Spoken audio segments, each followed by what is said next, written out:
Thank you for joining Safe Haven Radio today.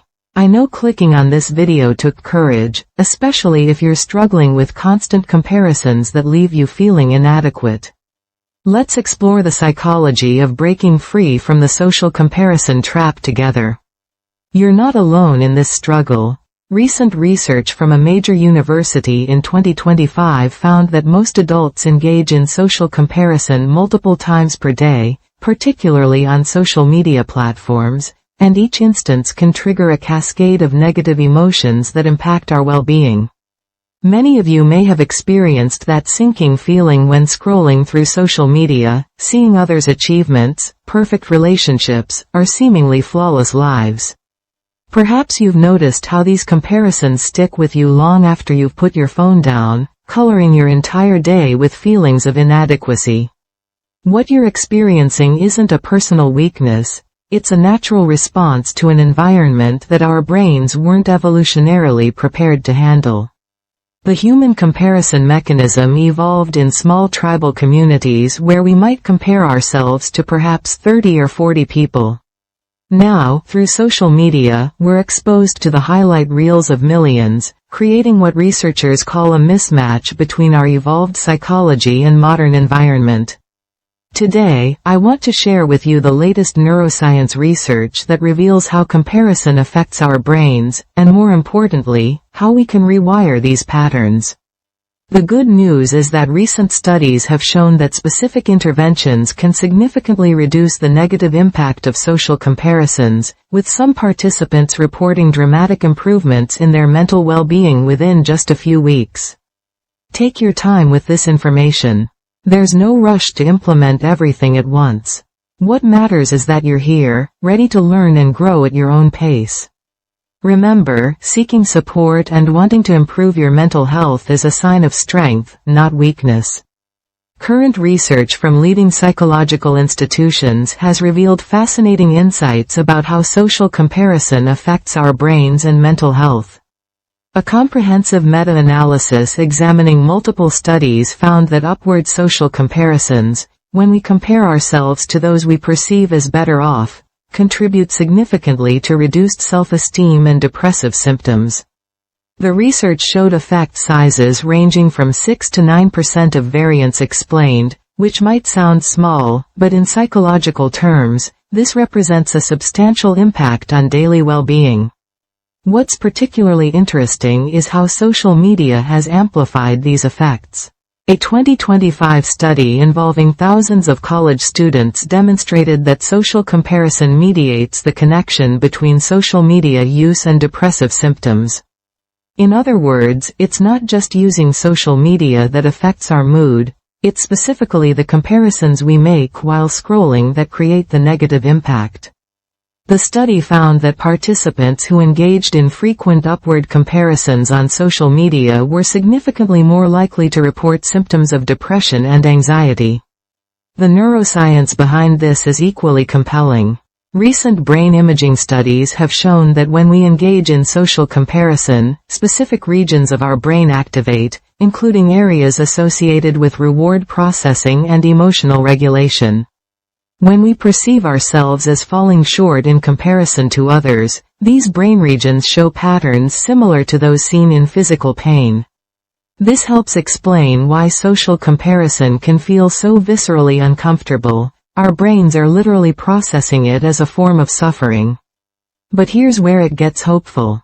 Research into compassion and self-compassion training has revealed that we can actually change these brain patterns. Studies using functional magnetic resonance imaging have shown that compassion meditation increases activity in the medial orbitofrontal cortex, a brain region associated with positive emotions and emotional regulation. After just 8 weeks of training, participants showed measurable changes in brain structure and function, with increased gray matter density in areas associated with emotional regulation and decreased activity in regions linked to self-criticism. These changes correlated with significant improvements in mental well-being, with participants reporting reduced anxiety and depression scores. Now, let's explore practical methods you can use to break free from the comparison trap. These aren't just feel-good suggestions, They're evidence-based strategies that have shown measurable benefits in controlled studies. Remember, you don't need to implement all of these at once.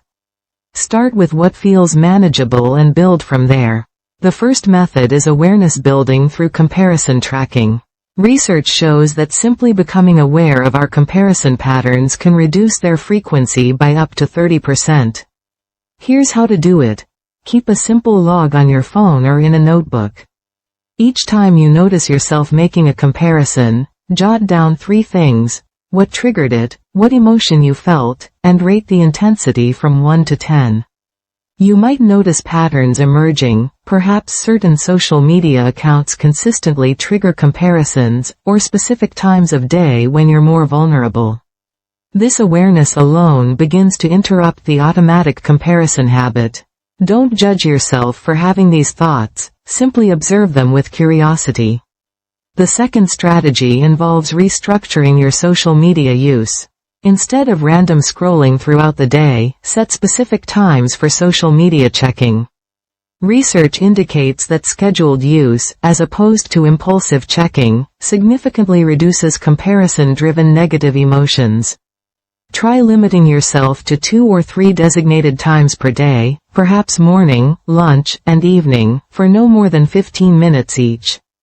During these times, engage intentionally rather than mindlessly scrolling. Consider unfollowing or muting accounts that consistently trigger upward comparisons. This isn't about avoiding reality, it's about curating an environment that supports your mental health. The third method is the self-compassion practice, which has shown remarkable effectiveness in clinical trials. When you catch yourself in a comparison spiral, pause and use this 3-step technique. First, acknowledge your suffering with mindfulness by saying to yourself, "This is a moment of difficulty," or "I'm experiencing pain right now." This validates your experience without judgment. Second, remember common humanity by reminding yourself that everyone struggles with comparison, that feeling inadequate is part of the human experience. You might say, "Other people feel this way too," or "I'm not alone in this struggle." Third, offer yourself the same kindness you'd give a good friend. Place your hand on your heart and say, "May I be kind to myself in this moment," or "May I give myself the compassion I need." Practice this sequence 3 times daily, morning, afternoon, and evening, for just 5 minutes each time.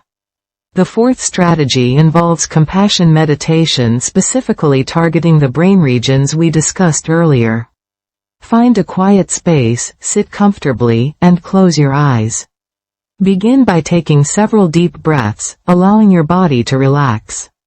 Now, bring to mind a time when you felt genuinely happy for someone else's success, perhaps a close friend's achievement or a family member's joy. Notice how that feels in your body. Next, direct that same warm feeling toward yourself. Visualize yourself free from the burden of comparison, appreciating your unique journey. Use phrases like, "May I be free from the suffering of comparison," "May I appreciate my own path," "May I celebrate others without diminishing myself." Research shows that practicing this for just 10 minutes daily creates measurable changes in brain activity within 30 days. The fifth technique is what researchers call temporal comparison, comparing yourself to your past self rather than to others. This has been shown to increase motivation without triggering the negative emotions associated with social comparison. Each week, take time to reflect on your progress. What have you learned? How have you grown? What challenges have you overcome? Keep a growth journal where you document small wins and personal developments. Studies show that people who engage in regular temporal comparison report higher life satisfaction and lower depression scores. When implementing these methods, be patient with yourself. Neuroplastic changes, the rewiring of your brain patterns, typically require 21 to 30 days of consistent practice to become established.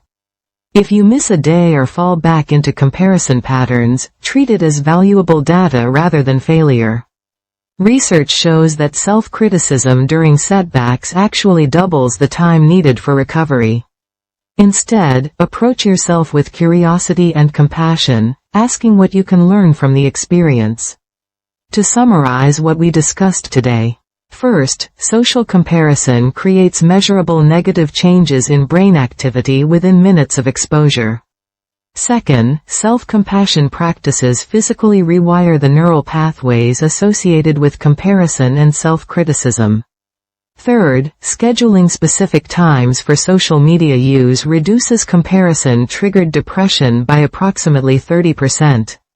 Fourth, temporal comparisons with your past self boost motivation without triggering feelings of inadequacy. Fifth, consistent compassion meditation practice for 30 days shows effects comparable to clinical interventions. Sixth, breaking comparison habits requires a minimum commitment of 21 days for neural rewiring.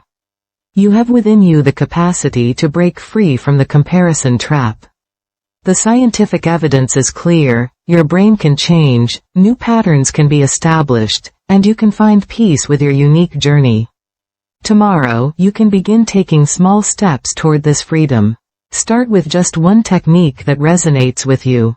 Remember, this isn't about perfection or comparing your progress to others. It's about gradually, gently shifting your relationship with yourself. Your worth isn't determined by how you measure up to others, but by your inherent value as a human being on your own unique path. If today's content provided any support or insight, please hit the like button to help others find this information. Subscribe to Safe Haven Radio to continue learning about mental health and well-being together. May your hearts feel a little lighter after our time together today. Thank you for listening to Safe Haven Radio, and remember, you are enough, exactly as you are, in this very moment.